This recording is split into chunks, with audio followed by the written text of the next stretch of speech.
like to thank you for sharing your valuable time with us despite your busy schedule between your work and trip. I know that you're really busy right now. So thank you so much for doing this.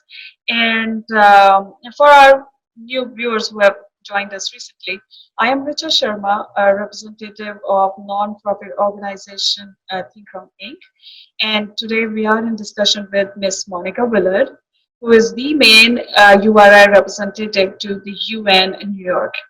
So, without further ado, I would like to start this discussion, Monica, with knowing a little bit more about you. Tell us a little bit about yourself, your career path, and what drew you to have this amazing connection with Interfaith Harmony and ultimately joining URI.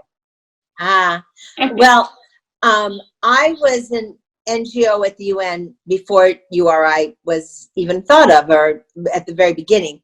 I started at the UN in 1991. I represented the organization called the Ribbon International, and it was an art project that asked people to put on cloth a meter by half meter with ties on each corner. What you could not bear to think of as lost forever in the event of a nuclear war. And then the ribbons were tied one to another. And for the 40th anniversary of Hiroshima and Nagasaki, there was a major event in Washington, D.C. So that would have been August of 1985. But in May of 1995, all of the different states had ribbons tied around the state capitals, reminding the state representatives of what would be lost in the event of a nuclear war. And then these assembled in Washington, D.C. in August for the 40th anniversary of Hiroshima and Nagasaki. And as I was walking around the Pentagon to find the New York ribbons, because I'd sent one in that had been up in Albany, I found my ribbon that I had made and traded the one that I had with someone else. And so I held that ribbon and kind of jokingly said to my husband, you know, I'm tied into this for life. And so that was in 1985. We had 2 of our 3 children with us because the third was visiting his grandparents in California. Okay. And it was, the ribbon was just such a part of our family, and to the point that some people get a new car gifted to them at times. I got a license plate and it said ribbon. Really? That's awesome. And then it was a minivan, so I could take these ribbons around. And then my son ended up inheriting that as the car that he had his senior year in high school. So the ribbon mobile made it through many years of service. I can see that because when we came to visit UN and U in New York in January end, we had that interfaith service, and then ribbons were the most important part of it. And yes, I'm glad that you told us the story behind it, that why the ribbons have been used. And now I feel like it was really important for you to connect the dots till here. Thank you. But you know what? Can I walk you into the other room for just a minute to show you the ribbon that I actually had and we didn't use? And the ribbon that I'm going to show you was part of an exhibit at the Earth Summit. It's been used in so many places. So the ribbons of the interfaith service were a little different, but the idea of ribbons are certainly something that I've had. And here is the ribbon good. I took, can you see? It is the Earth on blue velvet with ties on each corner. And this has been tied to so many different ribbons and in different places around the world. I use this ribbon a lot. It was made for the event in Washington, D.C. Well, that is so nice. You know, even the thing. I mean, we don't know what we will be connected to, and what we'll feel the connection with. I mean, like the way you felt with the ribbons, and then it's just the small idea has been exploded to a vast, major mission that now I can see that how your experience is reflected in all that. So that is so nice that we have these kind of small things which we can, hold on to and feel connected to, and then work towards our mission. Well, I have to thank the founder of the ribbon, Justine Merritt. She was Uh-huh. an embroiderer, and she said, how can I embroider when there are nuclear weapons? And she said, yeah, I can do something. And this all started with just a Christmas card list that went out with, and Church Women United picked it up. And then it was done with people telling people. And there were over, I think there were about 23 miles in Washington, D.C. of the ribbons tied together because they went around the Pentagon, tied together over the bridge, down both sides of the mall, all the way to the Capitol. So it might have been less than miles, but I have the statistic someplace. Anyway, but these have been used in various places. And on August 6, 1985, they were also tied around the Hiroshima Dome in Hiroshima. And this will be the 75th anniversary of nuclear weapons. And I am going to put in 2 plugs. One is for whoever is listening to this to know that we are in a nuclear arms race that is ramping up for something that is both genocidal and suicidal should they ever be used. And it is incumbent on us to stop the madness and to really push our government to back away from the threat and the building of new and more usable nuclear weapons. They are horrendous in every stage, and they need to be stopped. Yes, you're right. So when we were there and we attended the Remembrance Day of Holocaust, we were there in the General Assembly, and I could feel the emotions around people, and people were talking or sitting, and I could see that all your feelings were mirrored in them too. So I can really feel for that. Yeah. Thank you. It was an honor to have you there that day. Oh, thank you. Well, ahead of that, like you told me that what you did in starting at the career of with UN, can you give us a little brief of your journey with UN until now? Well, I started at the UN with the ribbon in 1991, and we used the ribbons in the 90s. There were a number of summits. There was a social summit. There was the summit in Beijing for women. There was the Earth Summit, and there were others. And we brought ribbons to each of the summits. I only attended the Earth Summit personally, but I sent a delegation to Beijing. And the connection with URI is URI was celebrating the 50th anniversary of the UN in 1995. And so they were doing an event at Grace Cathedral with Bishop Swing and having a large interfaith gathering. But there was also a youth gathering that weekend. And the youth gathering happened in Redwood City, where I used to live, at a place that I actually used to go to church in, the church chapel on. It was a monastery kind of a place, or a convent. And so I knew the center. It's no longer there, but I brought ribbons out to that, and youth made ribbons at that time. The same time, just previous to that weekend, was when the interfaith service happened at Grace Cathedral with Bishop Swing, and he had this thought that we needed to be working together. The religions of the world needed to be addressing the world's problems, much as the United Nations does, not as a combined religion, but as a way of each faith tradition working together to advance humanity.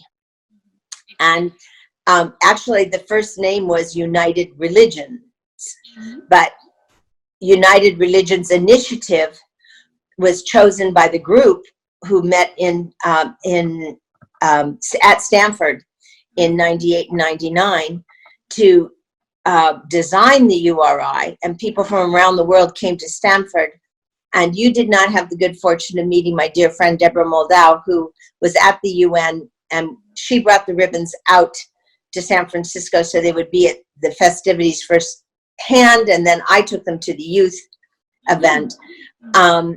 But Deborah and I worked together hand in hand in starting the first cooperation circle at the UN, the one that we call URI UN CC.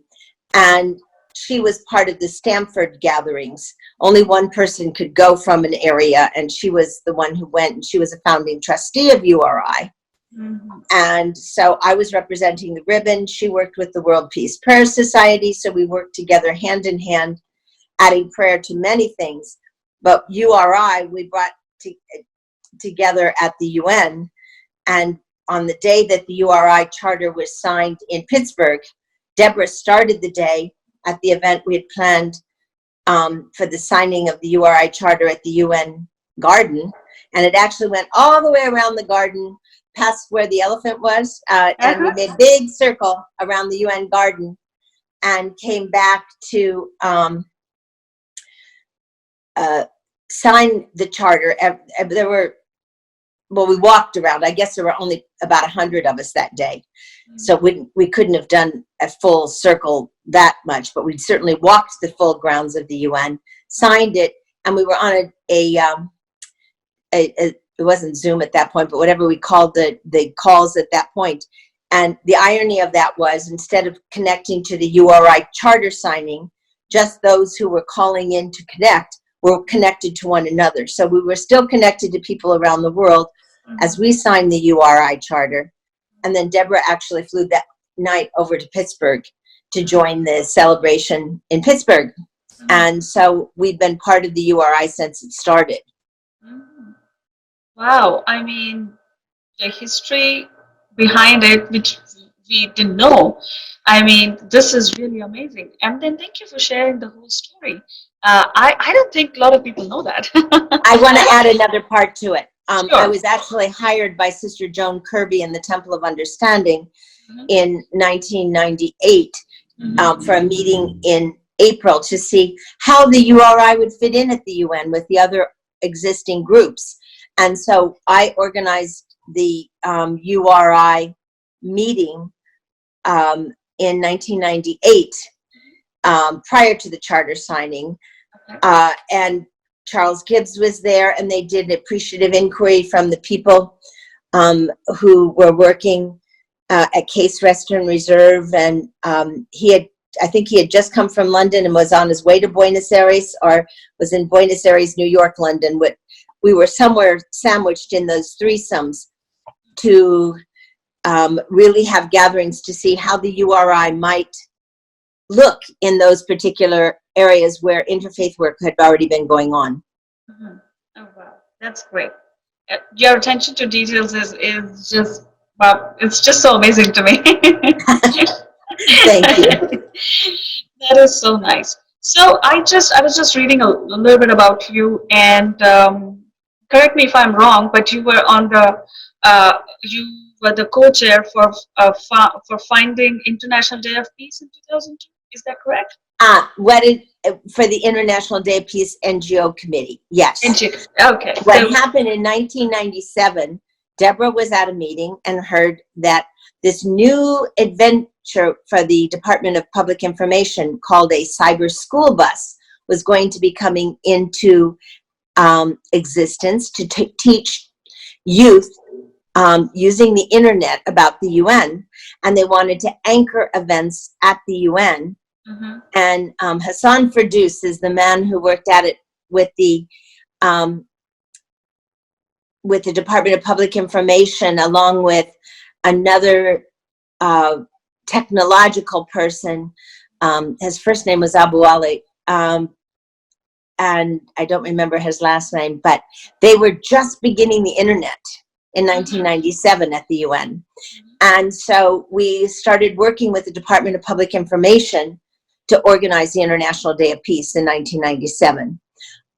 They knew, both Deborah and I, but I had chaired the NGO Conference, with annual event in 1996, and had been working very closely with the highest levels of the Department of Public Information at that point.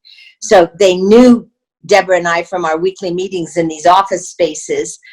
And so it was well received because they knew we did what we said we were going to do. And, we filled, it was just the Dag Hammarskjöld Auditorium initially at the International Day of Peace, but we brought students in, and since 1997, there's been a student observance for the International Day of Peace, and that has set the theme for each year. When we started using themes, other than that, it was just the date. And at first, in 1997, it wasn't September 21st. The International Day of Peace was the opening day of the General Assembly, which was the third Tuesday in September. And that date, of course, would then change each year. So the International Day of Peace didn't have a very specific date. It just had a time of the year that it happened.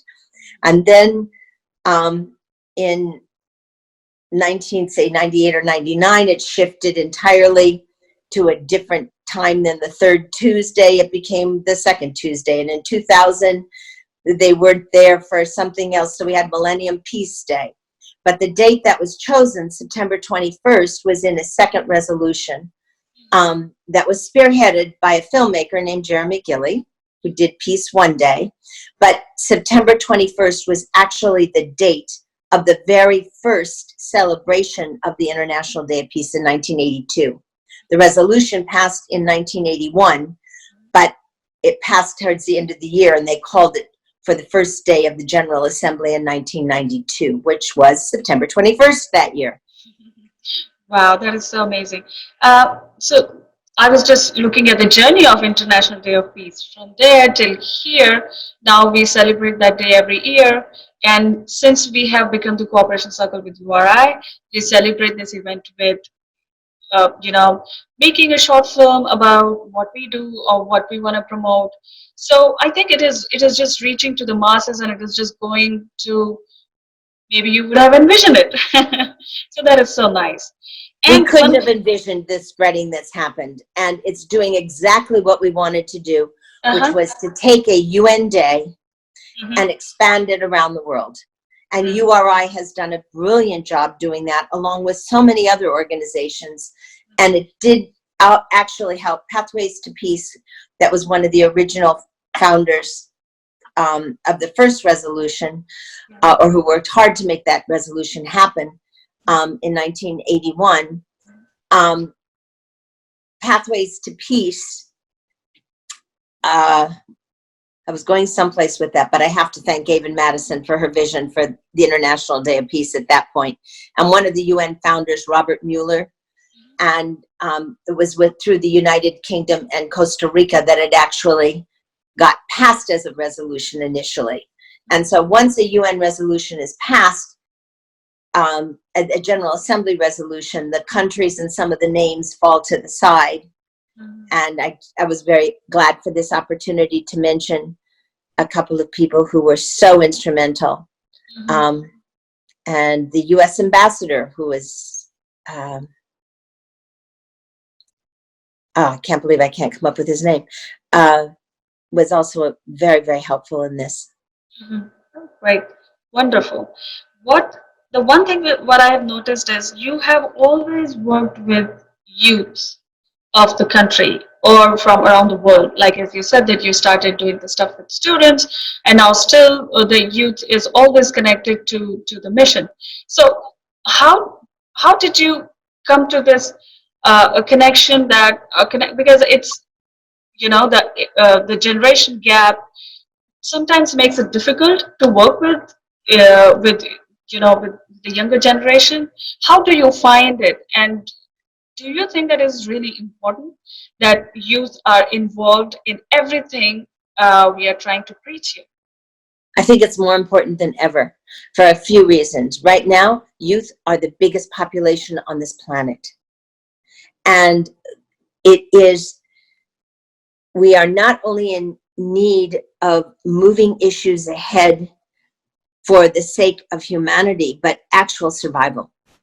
And your generation absolutely has to be involved in dealing with the climate situation, with clean water, and making sure that we don't extract it and pollute it with fracking too much, and specifically war.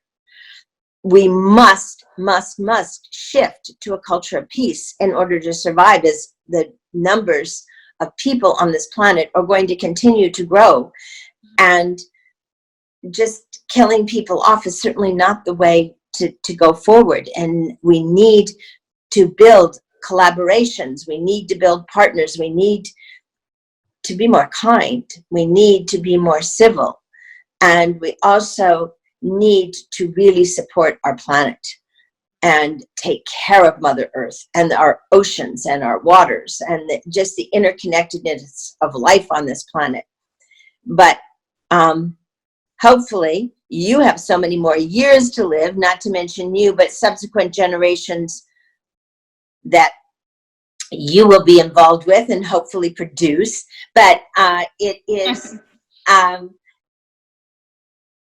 so important that youth realize that the actions that they take really do make a difference, and that we need to learn from you. Mm-hmm. And I think we've been able to do a lot of that technologically. Mm-hmm. I think about the story that I think I shared with you, that it was my granddaughter sitting in a high chair that taught me what the symbol was for a video. On my phone. I remember you telling me. And it is amazing how I didn't see it until she showed it to me. And I think that if the youth really work together to care for this planet, we would all have to change. Mm-hmm. And I thank all of the ones that are doing such a good job. I was so honored to meet your group at the UN. Mm-hmm. and to know about the project that you're working on. And my hope is that we can just really put some of the energy that is put into the divisiveness and the meanness and the wasted time on the internet into teaching and collaboration and kindness, and really sharing from different traditions, different parts of the world. And I think that now more than ever, the youth know that they can know people in other parts of the world. Yeah, that's right. And I feel so wonderful that you feel this connection with the youth, that, and you believe in us, that we can actually do something. Because and whatever you said is so true. When we came to UN, and you made these amazing connections with other officials, and then we had discussions with them, and they were really interested in telling what they are really doing, and how they are working towards the sustainable development goals, and what are their next plans, and how we can join them, and what we can do towards that. So everything you said was completely mirrored in what we had in those 2 days. So thank you so much for that trip, because you made it so comfortable and so easy for us to process that information, which we can, use in our future, as in the company, as personal as well. Yeah. Well, I was so grateful to have you, not just for what you can do in the future, but what you did right then and there for URI. Because when you can bring articulate, caring youth to learn more about the UN with other people, and Samira, I have to put out a big plus for her for the work that she had already done, but it opened a door for UN development program for us. And they know that we have youth who work well because they knew Samira's work, and then they got to meet you, and I got to meet them because of you. And so I just am very grateful for the opportunity to share the youth from URI with the UN in any way that I can. Well, yeah, we all thank Samira for that. So my next question would be if you could throw a little bit light on if any upcoming events with URI or in connection with UN, which we as CC members of URI can be part I think you were a part of it, and we need to do more of it. The Commission on the Status of Women. of. Uh-huh. And I don't know if you did anything personally other than the event that we did when you were here to kick off World Interfaith Harmony Week. But URI has been very, very involved with World Interfaith Harmony Week the first week in February. I happen to have been president of the Committee of Religious NGOs when that came into existence.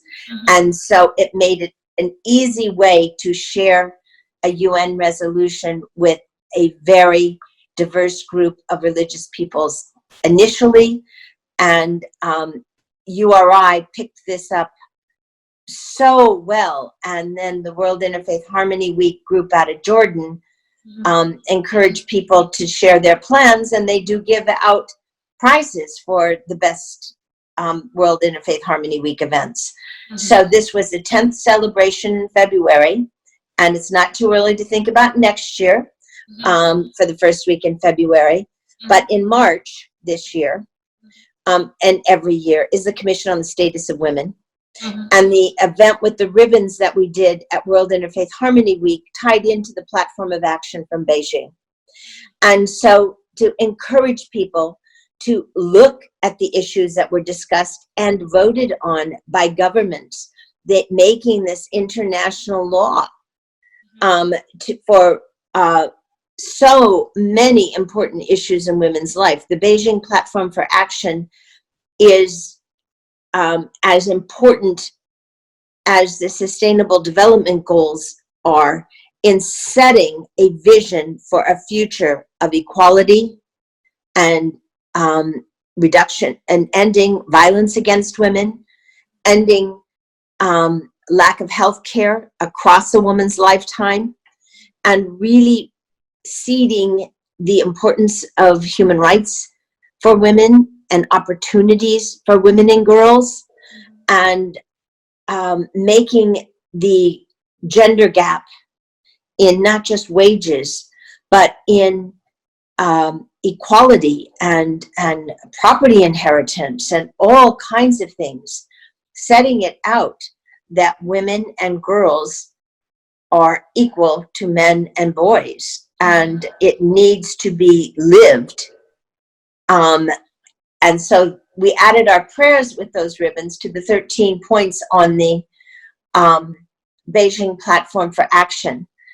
And so if you're looking for something very specific, I encourage people to go back to the Platform for Action, particularly those who want to do something for women and girls in March. But Women's Day is March 8th. And the Commission on the Status of Women will run from March 9th through the 22nd.